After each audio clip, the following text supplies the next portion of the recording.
WhatsApp Boys, apakah hari ini kita akan membahas sesuatu? Betul. Apakah hari ini kita akan memasak? Betul, sedikit memasak. Sekarang aku mau ngebahas masalah postingannya Risu. Menurutku pribadi, ini bukan postingan yang penting. Ini gak lebih dari postingan curhat. Tapi setelah aku teliti-teliti lagi, kayaknya tweet ini penting karena emang gak semua orang tahu atau gak semua orang ngerti tentang bagaimana industri bekerja. Jadi, apa yang bisa aku bahas dari tweet ini? Kurang lebih isi tweetnya Risu tuh kayak gini. Sekali lagi ya, aku mau ngasih tahu, aku di sini nggak mau ngerendahkan Risu, nggak mau menjelek-jelekan Hololive, apapun itu. Intinya di sini aku cuma mau ngasih tahu bagaimana cara dunia berputar ya. Jadi simply, kenapa aku bikin video kayak begini? Aku bikin kayak gini nih biar kalian ngerti aja gitu bagaimana cara dunia VTuber bekerja, terutama agensi. Kenapa sih tiba-tiba aku mau ngebahas ini padahal beberapa waktu lalu aku bilang aku nggak mau bahas karena nggak penting. Sebenarnya emang ini nggak penting. Ini nggak lebih dari curhat. Tapi emang beberapa orang nggak ngerti aja bagaimana cara kerjanya dunia atau industri entertainment. So, yang bakal kulakukan adalah kita akan ngebahas, dan kurang lebih isi tweetnya Risu waktu itu kayak gini. 2025 dan aku bakal ngomongin sesuatu yang kutahan dari dulu dengan ringan. Ini bukan aku nggak mau fokus untuk nyanyi, aku mau. Tapi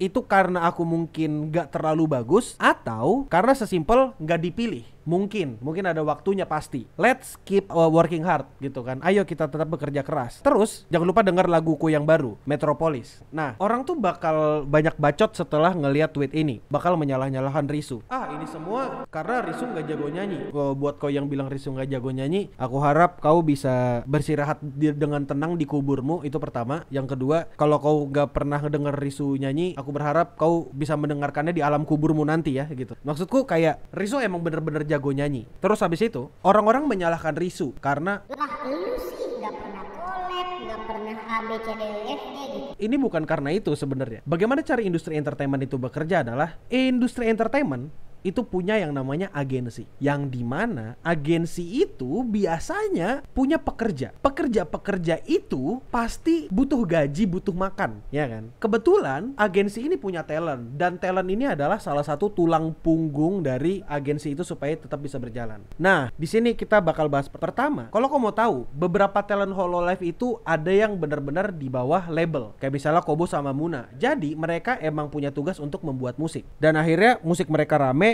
dan akhirnya bikin musik terus gitu kan. Nah, masalah pertama adalah kenapa sih company Hololive tidak memilih Risu untuk menjadikan dia penyanyi? Pertama, Hololive itu bukan label musik, jadi wajar kalau mereka nggak semuanya fokus ke musik. Kedua, bikin musik itu mahal. Mahalnya bukan mahal aja, tapi mahal banget. Bisa ratusan juta, bisa. Kalau kau mau tahu, biasanya kalau kau sudah termasuk ke dalam company, semua harga jasa itu bakal lebih mahal. Karena apa? Company yang jelas udah pasti kegunaannya adalah untuk dipakai sebagai bahan komersil. Nah, gitu kan. Jadi wajar kalau Risu tidak beruntung untuk mendapatkan investasi itu, investasi dari label untuk bikin musik. Sekarang pertanyaan selanjutnya adalah kenapa bukan Risu? Padahal Risu suaranya bagus. Sesimpel betul tadi katanya Risu, tidak dipilih. Kenapa nggak dipilih? Bisa jadi pertama, emang performanya tidak terlalu bagus secara jumlah view ataupun secara kreativitas. Di sini aku nggak bilang Risu nggak kreatif. Risu itu adalah salah satu orang yang menurutku cukup underrated gitu. Meskipun orang-orang sudah tahu lah ya kalau dia itu salah satu orang yang punya suara bagus. Bahkan di konser Hololive dia juga dipuji gitu sama orang-orang. Nah, mari kita bedah bagaimana cara ekonomi dan market itu bekerja. Jadi kurang lebih, bagaimanapun ya, mereka ini adalah perusahaan yang dimana perusahaan itu bertugas untuk menghasilkan keuntungan. Kalau perusahaan tidak menghasilkan keuntungan, itu namanya adalah lembaga amal ya. Pertama, bikin musik itu mahal kan? Karena bikin musik mahal, mau nggak mau ada dua kemungkinan. Risu bikin musik pakai duit sendiri dengan approval dari Hololive, atau kedua, Hololive yang membayarkan Risu untuk bikin musik. Permasalahannya adalah kalau misalnya Risu bikin musik, seberapa gede ROI-nya? ROI itu apa? ROI itu adalah return of investment. Basically, ketika Risu bikin musik, kira-kira bakal balik modal nggak? Kurang lebih kayak gitu. Going indie bukan sikil ya,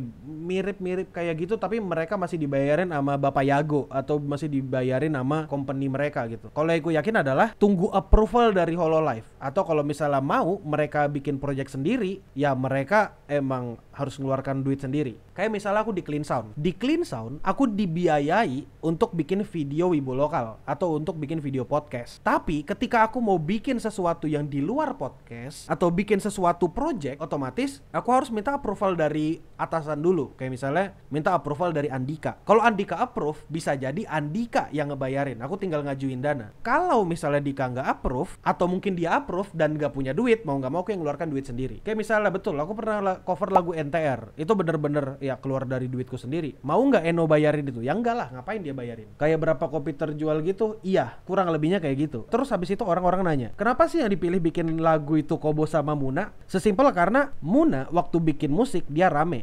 Terus habis itu yang kedua, Kobo waktu dia mulai dia ngebum banget. Perusahaan atau label yang ngelihat Kobo dan ngelihat Muna itu ngelihat, oh mereka berdua punya potensi. Nah, karena mereka berdua punya potensi, akhirnya kita bakar duit nih. Kita akan menggelontorkan dana untuk menaikkan atau biar mereka makin rame nih. Lihat Kobo lagunya banyak yang rame. Muna juga beberapa lagunya rame gitu. Risu tidak dipilih bisa jadi karena emang dia tidak serame itu. Meskipun suaranya bagus, tapi kalau secara market dia belum luas, emang agak susah. Marketnya Kobo banyak orang Indonesia dan itu terpengaruh dari kultur bagaimana cara dia streaming. Sedangkan Risu, aku nggak tahu. Aku nggak begitu nontonin streamnya Risu, kecuali kalau dia nyanyi. Dan basically, sekali lagi, ini traffic. Yang orang permasalahkan di sini adalah biasanya ya, masalah iri-irian. Karena kalau kalian mau tahu, dunia peridolan itu keras, men. Gak semua orang bisa mendapatkan hal yang sama, gak semua orang bisa mendapatkan kesempatan yang sama, gak semua orang bisa mendapatkan duit yang sama. Kayak misalnya, ada salah satu idol group yang dimana idol group ini ada di satu negara lah. Mereka itu kan punya traffic masing-masing, punya fans masing-masing. Misalnya nih, ini ada grup idol ya kan, mereka punya banyak member. Aku mau nawarin ini dong buat jadi MC.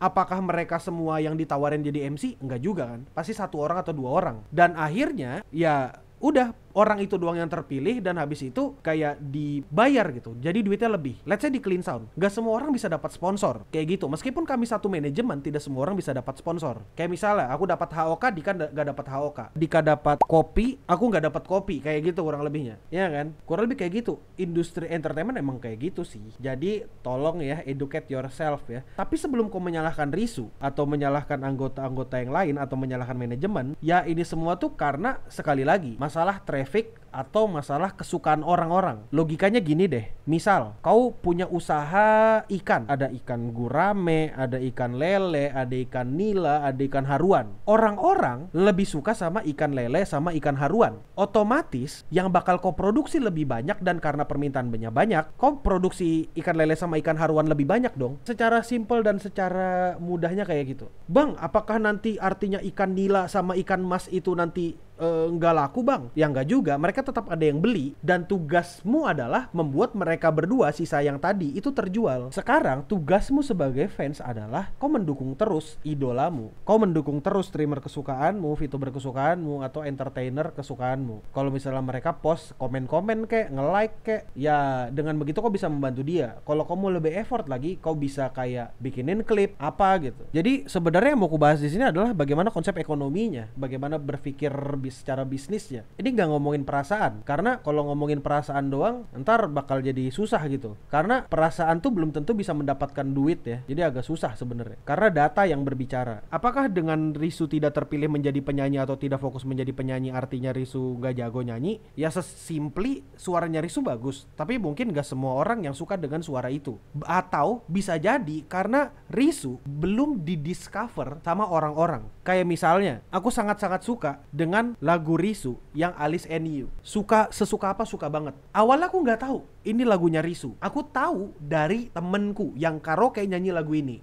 Aku nggak discover Risu, tapi ada orang yang membuat aku mendiscover lagu itu dari Risu, dan lagu itu ku dengerin gitu. Yang bikin ramai itu Risunya juga ngeluh nggak bisa fokus musik karena masalah ekonomi, dan statement percuma juga usaha kalau manajemen gak tertarik. Masuk akal. Kalau masalah ekonomi ya itu masalah sendirinya dia, itu urusannya dia. Kalaupun misalnya dia mau sangat-sangat berusaha untuk bikin musik sendiri dan apapun itu dengan approval manajemen, mengeluarkan duit sendiri buat projectnya dia sendiri, ya dia bakal duitnya dari mana gitu. Kayak misalnya di Clean Sound itu gak ada penyanyi. Harusnya gak ada penyanyi. Aku gak ingat ada penyanyi atau enggak di Clean Sound. Di Clean Sound aku suka nyanyi. Misal aku mau bikin cover lagu di Clean Sound, ya Bang Eno bikin Clean Sound bukan untuk penyanyi, tapi untuk orang yang ngebahas wibu. Jadi akhirnya kalau Bang Eno gak tertarik, ya udah udah, aku nggak tertarik gitu. Aku juga ngapain try hard sama dengan Risu, tapi kalau memang dari awal tidak terlalu dilirik oleh manajemen karena performa videonya atau performa dari covernya, ya udah ngapain dia terlalu try hard. Toh takutnya bakal ngebuang duit. Ini baru ngomongin agensi. Agensi itu yang most likely dibantu biayanya sama agensi. Kalau misalnya ngomongin yang pribadi, indie, apa kok nggak nangis? Kalau kita kesampingkan by numbernya, agensi Holo lihat latar belakang talentnya juga nggak sih yang lebih ada pengalaman industri musik?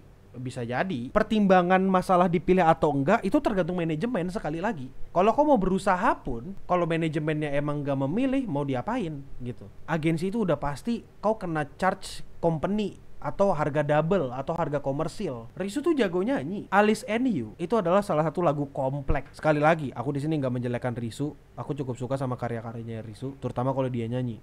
Nah, itu dia ya masalah Risu. Aku nggak bisa menyalahkan Risu. Kita nggak bisa menyalahkan Hololive. Satu-satu yang bisa aku salahkan di sini adalah kau yang nuntut-nuntut ya. Kau yang nuntut-nuntut. Wah, Risu katanya penyanyi, tapi kok nggak nyanyi-nyanyi. Minimal, kalau kau mau menuntut, ya bisa aja sih kau menuntut bebas-bebas aja karena hakmu lah sebagai penonton. Tapi kalau bisa bantulah udunan gitu buat Risu ini bikin lagu gitu. Jujur aku sangat-sangat bersimpati sama Risu. Aku sangat-sangat berempati sama Risu. Di 2024 kemarin dia udah mengalami banyak hal gitu lah. Aku ngerasa berempati karena agak sayang talentnya untuk nyanyi. Tapi meskipun kita tahu dia bisa nyanyi, tapi ya trafficnya emang gak gede-gede banget gitu loh. Dan aku berharap ya trafficnya bisa jadi menggede. Aku yakin dia itu sangat punya bakat untuk nyanyi. Jadi ya every industry have their own villain lah. Bahkan bukan villain sih sebutannya. Ya di sini villainnya adalah duit. Kalau kau nggak punya duit, ya kau bakal susah buat produksi ABCD. Itu fanatik nggak sih bang? Misalnya mereka beneran fans, harusnya dukung apa keputusan di dalam mereka kan? Sekali lagi, Risunya beneran mau jadi penyanyi gak? Kalau misalnya iya dia mau, ya support gitu. Kalau enggak ya udah.